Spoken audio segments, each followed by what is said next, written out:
Welcome to T2G channel. இன்றைக்கி நம்ம இந்த வீடியோவில் என்ன பார்க்க போகிறோன்னா, நம்மளோட தன்னம்பிக்கையை வளர்க்குறதுக்கு என்ன மாதிரி விஷயங்களை ஃபாலோ பண்ணலாம் அப்படிங்கிறத பற்றி தான் இதில் சொல்ல போகிறோம். நம்ம செல்ஃப் இம்ப்ரூவ்மெண்ட் அப்படின்னு சொல்லுவோம் இதை. ஸோ இந்த வீடியோக்குள்ளே போகிறதுக்கு முன்னாடி நம்ம சேனலை சப்ஸ்கிரைப் பண்ணுங்கள், லைக் பண்ணுங்கள், மறக்காமல் ஷேர் பண்ணி கமெண்ட் பண்ணுங்கள். மனதையும் உடலையும் பாதுகாப்பாக வச்சுருக்கிறது பெருமளவில் நமது வாழ்க்கை முறையை சார்ந்தது. அதாவது நம்மளோட உணவு, தூக்கம், உடல் சார்ந்த நடவடிக்கைகள், அன்றாட செயல்பாடுகள், பழக்க வழக்கங்கள், இது மாதிரி பல அம்சங்களை பொறுத்தது. வாழ்க்கை முறையில் தேவையான மாற்றங்களை செஞ்சிட்டோம் அப்படின்னா மனமும் உடலும் பாதுகாப்பாக தான் இருக்கும். ஸோ அதுக்கு நம்ம என்னென்ன டிப்ஸ் எல்லாம் ஃபாலோ பண்ணுறது அப்படிங்கிறத பற்றி தான் பார்க்க போகிறோம். நம்ம கீழே சொல்ல போகிற இந்த டிப்ஸ் எல்லாம் கண்டிப்பாக ஃபாலோ பண்ணோம் அப்படின்னா செல்ஃப் இம்ப்ரூவ்மெண்ட் தானாகவே டெவலப் ஆகும். ஃபர்ஸ்ட்டு தண்ணீர் நிறைய குடிக்கணும்.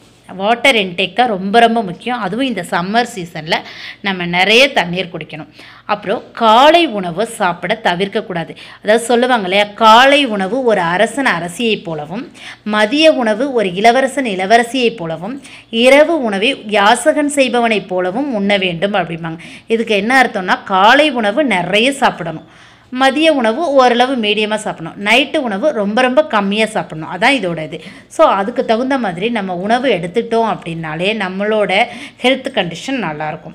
இயற்கை உணவு, அதாவது பழங்களை அதிகமாக நம்ம சாப்பிட்ணும். பதப்படுத்தப்பட்ட உணவை தவிர்த்துடணும். அதுவும் குறிப்பாக இந்த சம்மர் டைமில் நம்ம ஃப்ரூட்ஸ் அதிகமாக எடுத்துக்கணும், ஜூஸ், வாட்டர் இதெல்லாம் அதிகமாக எடுத்துக்கணும். ஸோ பதப்படுத்தப்பட்ட பேக்கிங் உணவை நம்ம அவாய்ட் பண்ணிடணும்.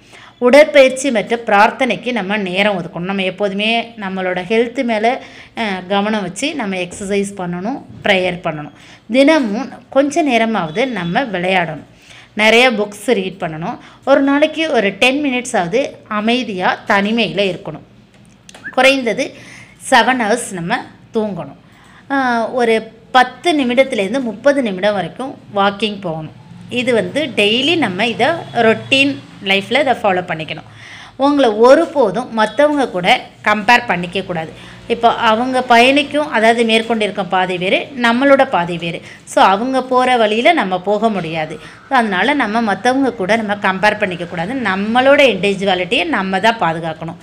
எதிர்மறையான எண்ணங்களை எப்போதுமே மனசில் நினைக்கக்கூடாது. அந்த மாதிரி எண்ணங்கள் இருந்தாலும் அதை மொபைலில் வர தேவையில்லாத மெசேஜ் மாதிரி நம்ம ஸ்கிப் பண்ணிடணும். ஸோ உங்களால் முடிந்த அளவு வேலை செய்யணும். அளவுக்கு மீறி எதையும் செய்யக்கூடாது. நம்மளால் என்ன செய்ய முடியுமோ அந்த வேலையை செய்யணும். ஸோ செஞ்சு தான் ஆகணும் அப்படின்னு சொல்லிட்டு எல்லா வேலையும் இழுத்து போட்டு செய்யக்கூடாது. மற்றவர்களை பற்றி நம்ம தப்பாக பேசுகிறது நம்ம சக்தியை வீணாக்கிடும். ஸோ மற்றவங்கள பற்றி பேசக்கூடாது. தேவையில்லாத விஷயங்கள், புறம் பேசுகிறத நம்ம அவாய்ட் பண்ணிக்கணும். நம்ம விழித்திருக்கும் போது எதிர்காலத்தை பற்றி நிறைய நம்ம கனவு காண்றோம். ஸோ அது நம்மளோட மனசை என்ன பண்ணுது, ரொம்ப சுறுசுறுப்பாக வச்சுருக்கோம். அப்போ என்ன பண்ணணும், நம்ம ஃப்யூச்சர் லைஃப்பில் என்ன செய்யலாம், என்ன பண்ணலாம், இந்த மாதிரி திங்கிங், அதாவது பாசிட்டிவான திங்கிங்கை நம்ம எப்போதுமே வளர்த்துட்டோம் அப்படின்னா நம்ம எப்போதுமே அந்த திங்கிங் நம்மளை ஆக்டிவேட்டாகவே வச்சுட்ருக்கோம். ஸோ அடுத்தவங்கள பார்த்து பொறாமை கொள்கிற ரொம்ப தப்பு. அது நம்மளோட டைமை தான் வேஸ்ட் பண்ணோம். உங்களுக்கு தேவையானது உங்ககிட்டயே இருக்குது. ஸோ நமக்கு என்ன தேவையோ அதை நம்ம தான் தேடணுமே தவிர மற்றவங்கள பார்த்து நம்ம பொறாமப்படக்கூடாது. கடந்த காலத்தை மறக்க முயற்சி செய்யணும். கடந்த காலத்தில் நடந்த கசப்பான சம்பவங்களையெல்லாம் நம்ம திரும்ப அசை போட்டுகிட்டே இருக்கக்கூடாது. அதையெல்லாம் நம்ம மறக்கணும். கடந்த காலம் நிகழ்காலத்தை சிதைச்சிரும். ஸோ கடந்த காலத்தில் நடந்த நல்ல விஷயங்களை வேணால் நம்ம மெமரிஸில் இது படி பார்க்கலாம். ஆனால் தேவையில்லாத விஷயங்களை நம்ம ரீகால் பண்ண தேவையில்லை. வாழும் இந்த குறுகிய காலத்தில் யாரையுமே வெறுக்கக்கூடாது. ஸோ எல்லாரும் மேலேயுமே அன்பு வைக்கணும். நம்ம முடிந்த அளவு விட்டு கொடுத்து வாழ பழகணும். எப்போதுமே மகிழ்ச்சியாக இருக்க கற்றுக்கணும். ஸோ எந்த விஷயமா இருந்தாலும் ஓகே, கண்டிப்பாக நம்ம பார்த்துக்கலாம் அப்படின்னு சொல்லிட்டு இருக்கணும். ஸோ எதுக்காகவும் ரொம்ப கவலைப்படக்கூடாது. வாழ்க்கை ஒரு ஸ்கூல் மாதிரி. அந்த ஸ்கூலில் நம்ம படிக்கிறதுக்கு தான் வந்திருக்கோம். இந்த வாழ்க்கையில் நிறைய சிக்கல்கள், பிரச்சனைகள் எல்லாமே இங்கே இருக்கும். இந்த சிக்கல்களும் பிரச்சனைகளும் தான் இங்கே நமக்கு லெசன். ஸோ இந்த லெசனை நம்ம தெளிவாக கற்றுக்கிட்டோம் அப்படின்னா வாழ்க்கைங்கிற ஸ்கூலில் நம்ம தான் சிறந்த மாணவராக இருக்க முடியும். முடியாது என்று சொல்ல வேண்டிய இடங்களில் தயவு செய்து முடியாது அப்படின்னு சொல்லிடணும். இது பழைய நிறைய பிரச்சனைகளை ஆரம்பத்திலே தீர்த்துரும். ஸோ முடியாதுன்னு சொன்னால் அவங்க தப்பாக எடுத்துக்குவாங்களோ அப்படின்னு நினச்சிட்டு சரி செய்யலாம் அப்படின்னு நம்ம யோசித்து நம்ம செய்ய முடியாமல் போய் தேவையில்லாத சிக்கல்கள் ஏற்படுறதுக்கும் மனஸ்தாபங்கள் ஏற்படுறதுக்கும் இந்த விஷயம் வழிவகுக்கும்.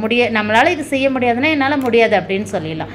வெளிநாட்டிலோ இல்லை வெளியூரிலோ இருந்தால் குடும்பத்தில் இருக்கிறவங்களுக்கும் நண்பர்களுக்கும் வேண்டியவர்களுக்கும் அடிக்கடி ஒரு ஃபோன் கால் இல்லை லெட்டர் இல்லை இமெயில் இதில் எதுலையாவது ஒரு இதில் தொடர்பு கொண்டுக்கணும். ஸோ இப்போ தான் வாட்ஸ்அப், இன்ஸ்டா நிறைய இருக்குது இல்லையா. ஸோ ஏதோ ஒரு இதில் நம்ம பேசிக்கணும் அவங்கக்கிட்ட.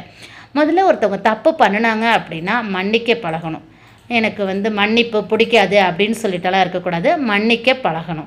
70 வயதுக்கு மேலே இருப்பவர்களையும் 6 வயதிற்கு கீழே இருக்கிறவங்களையும் நம்ம கவனிக்கிறதுக்கு நேரம் ஒதுக்கணும்.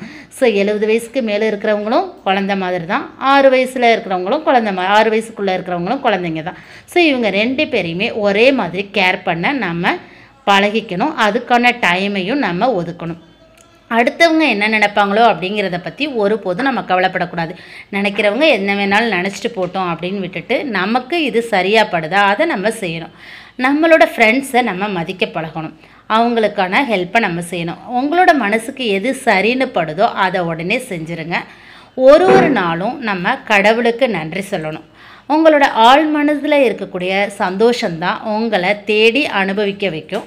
ஸோ உங்கள் ஆழ் மனதில் இருப்பது சந்தோஷம்தான் அப்படிங்கிறத அதை தேடி அனுபவிச்சு கொண்டே நம்ம இருக்கணும் அப்படின்னு நம்ம நினச்சி அதை அனுபவிக்கணும். உங்களுக்கு எது சந்தோஷத்தை கொடுக்காதோ, எது அழகை கொடுக்காதோ, நிம்மதியை கொடுக்காதோ அதை நம்மக்கிட்டே இருந்து நீக்கிடணும். இந்த விஷயம் எனக்கு இதை நான் யோசித்தேன் அப்படின்னா என்னோட சந்தோஷம் போயிடும் அப்படின்னு நினச்சிங்கன்னா அதை யோசிக்காதீங்க. எந்த ஒரு சூழ்நிலையும் ஒரு நாள் கண்டிப்பாக மாறும் அப்படிங்கிறதுல நம்பிக்கை வைக்கணும். மாற்றம் ஒன்றே தான் மாறாதது. ஸோ நம்ம என்ன பண்ணணும், கண்டிப்பாக எந்த கஷ்டமாக இருந்தாலும் மாறும், நம்ம இதுவும் கடந்து போகும் அப்படின்னு நினச்சி எல்லாத்தையுமே நம்ம மறந்து சந்தோஷமாக வாழ பழகணும். உங்கள் மன நிம்மதி ஒளிந்துள்ள இடம் உங்களுக்குள் தான். வெளியில் மன நிம்மதியை தேடினால் கிடைக்காது. வாழ்க்கை மிக அழகானது. ஒரு முறை தான் வாழப்போகிறோம். அதனால் எப்பொழுதும் சுறுசுறுப்பாக மகிழ்ச்சியாக விட்டு கொடுத்து வாழ்வோம். நமக்கு ஏற்படக்கூடிய பிரச்சனைக்கு 2 காரணம்தான். 1 யோசிக்காமல் செயல்படுவது, 2 செயல்படாமல் யோசித்து கொண்டே இருப்பது. ஸோ இதை நம்ம சரி பண்ணிட்டோம் அப்படின்னாக்கா நம்ம வாழ்க்கையில் முன்னேற முடியும். வாழ்க்கையில் இழந்த அனைத்தையும் மீட்டுவிடலாம். தன்னம்பிக்கையை மட்டும் இழக்காமல் இருந்தால். முடியாது என்று சொல்வது மூடநம்பிக்கை, முடியுமா என்று கேட்பது அவநம்பிக்கை, முடியும் என்று சொல்வது தான் தன்னம்பிக்கை. ஸோ எல்லோரும் தன்னம்பிக்கையுடன் செயல்பட வேண்டும். தேங்க்யூ ஃபார் யுவர் வாட்சிங்.